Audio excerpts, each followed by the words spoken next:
Assalamualaikum warahmatullahi wabarakatuh. Saya Maya Febrianti ingin mempresentasikan mengenai kecurangan laporan keuangan pada PT Pertamina. Temuan audit yang didapat oleh Kordamenta setelah dilakukan auditatas kasus Petrol.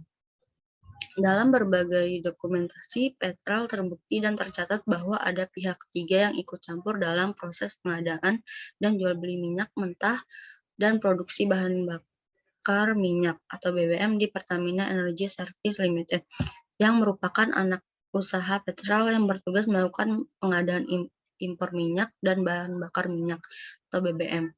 Ikut campurnya dari mulai mengatur tender, memunculkan harga hasil perhitungan sendiri. Pihak ketiga ini bukanlah pemerintah, bukan manajemen Petrol, bukan juga manajemen Pertamina. Pihak ketiga berhasil mempengaruhi personal-personal di PS untuk memuluskan mengatur tender dan harga minyak dan BBM. Pihak ketiga tersebut sangat berpengaruh dalam perdagangan minyak mentah dan BBM, serta membuat pelaku usaha dalam bidang tersebut mengikuti permainan yang tidak transparan.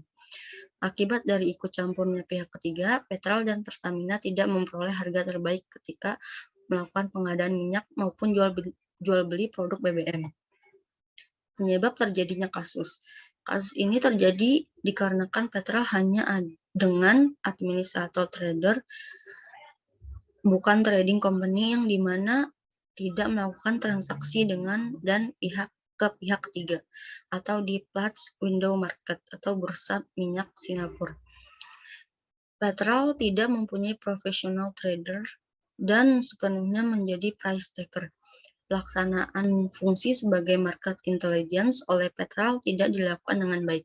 Siapa pemasok sebenarnya dari minyak yang dibeli Petrol dari NOCS atau FNCS tidak dipandang sebagai kewajiban Petrol. Dan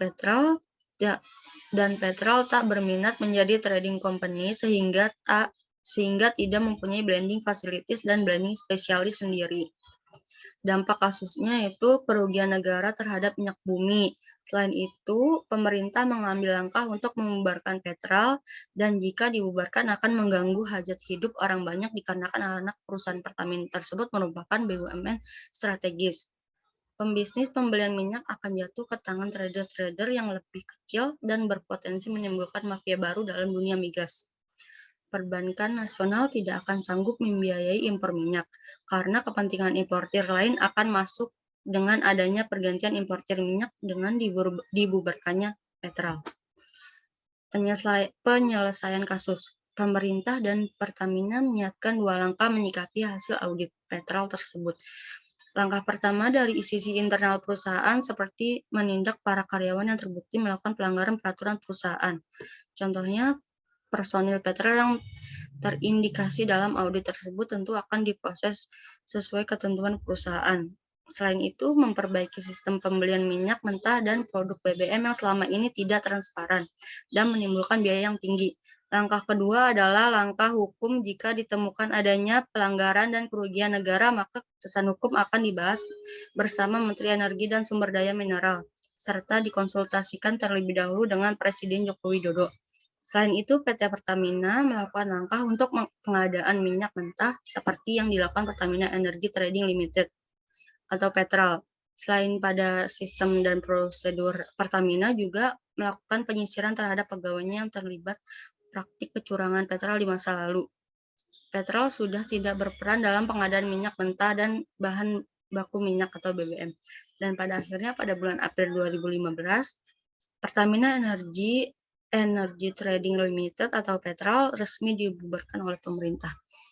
Sekian presentasi dari saya, kurang lebihnya mohon maaf. Wassalamualaikum warahmatullahi wabarakatuh.